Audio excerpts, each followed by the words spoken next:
Hey guys, this is Winnie and Timmy from ExtraLivesTV, and we're here to give you the casual and the hardcore perspectives on the hottest games in the App Store. This week we're covering some big ticket games, all $10 and up from the biggest franchises and developers in the industry. You ready? Sounds awesome! Let's do it! Yeah! Mirror's Edge, released by EA, is a platformer for the iPad where you control Faith, a runner fighting against the oppression of an anonymously Orwellian society. Look, while the original console game has a very clear presentation of the story, the iPad game gives you the story through pages of scrollable text before each level that nobody, including me, is gonna want to read. Basically, you're playing a bunch of levels where you try to run from point A to point B. That's the story. The game looks fantastic and it plays great too. The touch and swipe controls are very intuitive and pretty responsive. There is a problem though. I beat the game in about 2 hours. Sure, you can replay each level as a speed run and there's a split-screen multiplayer mode, but I personally felt a severe lack of replayability out of this $10 title. And if the gameplay itself wasn't so repetitive, that might not be a problem, but it is, so crap. A game changer would be if there was some kind of endless random level generator mode where you try to go as far as you can, a la Cannibal, Robot, Unicorn Attack, Hell Kid, etc. Which would definitely make me change my final opinion. But despite the positives, the lack of replayability and the high price tip my scale to a thumbs down. Look, I like the game, I like the multiplayer mode, but considering what's in the App Store right now, it's just not worth $10. Thumbs down. Here's a shout out to Nathan Franklin, who requested Grand Theft Auto Chinatown Wars by Rockstar Games. Grand Theft Auto, or GTA, is considered one of the biggest franchises developed over a multiple range of consoles.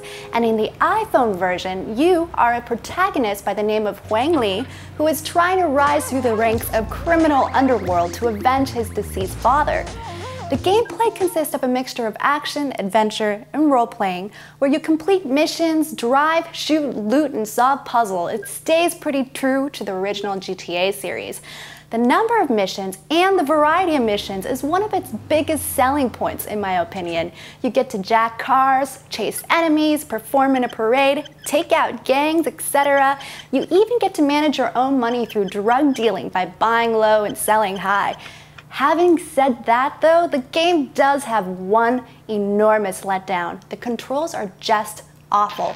There are too many buttons on my tiny screen, the brakes are in front of my acceleration pad, and the top-down view makes driving feel like a complete chore. And since most missions revolve around driving, I just felt constantly frustrated. So unfortunately, at $10 and lots of frustration, I do have to give this a thumbs down. I remember sneakily playing the original Grand Theft Auto on the computers in my high school computer lab as a freshman, so I'm gonna have to disagree with you, Winnie, that the top-down driving perspective sucks. For me, it takes me back to the original, tons of good memories. All of that being said, the definitive version of Grand Theft Auto Chinatown Wars is definitely on the PSP. Everything you said about the iPhone version being cramped with buttons on the screen, you nailed it. iPhone version, thumbs down.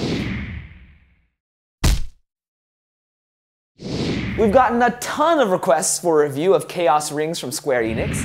It's taken us a bit of time to get ready for it, as it's a pretty big game, but we're ready to lay down our verdict. First, a bit of background. Chaos Rings is a JRPG made by the company that gave us the Final Fantasy franchise. The basic storyline follows 4 pairs of warriors who get spirited away to a mysterious place where they have to fight through dungeons and against each other in an arena as they battle for the prize of immortality, and more importantly, as they try to figure out what the fudgesicles is going on. Let me lay it out straight and simple. If you are a Dripla fan, you should probably get this game. That being said, I'm giving it a thumbs down. Schwa? What weird advice, you say? Well, let me explain.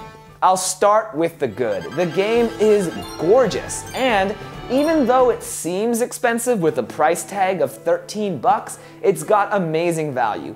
The ability to play through the game from the perspective of 4 different warrior pairs with the goal of seeing the story from all sides adds a ton of replayability to the game.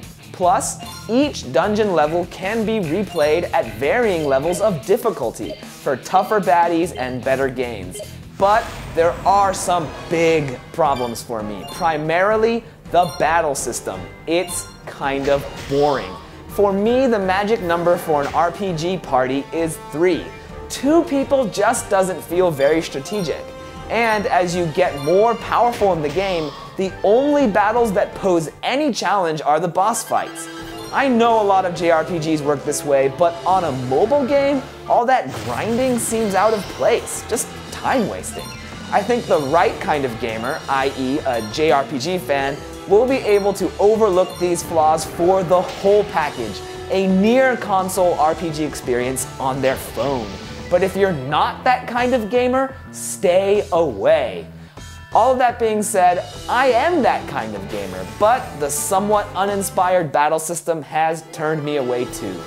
Thumbs down. You're right, Tim. Chaos Rings has a lot to offer, but when it comes down to it, the battle system just sucks. If you're looking for RPGs, watch our previous episode on RPGs. I love those games a lot more than I like Chaos Rings, and they're for a fraction of the cost. So, Chaos Rings, you get a thumbs down from me. Sorry. Wow, this was a pretty epic thumbs down episode. Yeah, it seems like big companies and big prices did not guarantee us good games. Nope, not at all. Anyways, we have some pretty exciting news to announce. We have an official submission request form on ExtraLivesTV that we want you to use from now on. And while you're there, make sure to check out our brand new forums and participate in our weekly poll. Yep, can't wait to hear from you. See you next week. StarCraft 2! StarCraft 2. Woo!